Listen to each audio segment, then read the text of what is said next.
Baha summarized, I can say, almost everything. But I would like to add that based on this conversation today, that we brought a Christian and Muslim perspective to the occupation and what's going on. Do not deal with the situation as it is about Christians and Muslims. We are equal in this together. Learn more about the situation, learn more about the people and who are the Palestinian people, but don't treat the people differently. We are all Palestinians and we're united and together in all of this.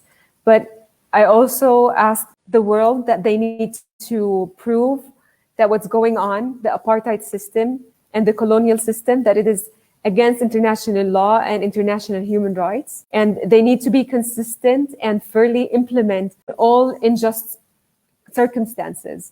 And all the people should be abide by it and no one is impune. Not applying laws to the Israeli colonial apartheid systems against the Palestinians that we're living under is just an insult to human dignity. So call it as it is, call it apartheid, colonial system. Recognize that the cease of fire on Gaza is not the end of apartheid. We still have a lot to work on and to do.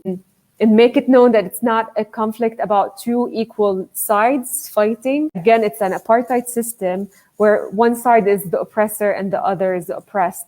And keep sharing stories about what's going on. Document Palestinian realities.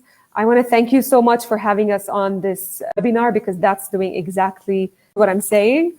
And decolonize your resources and bookshelf. Like, make sure the resources you're finding are not driven by the narrative we were talking about, but driven by a pure narrative that shows you what's actually going on ground. And it's actually provoking your thoughts into thinking on what's happening in Palestine. Thank you again for having me. And thank you so much for doing this webinar.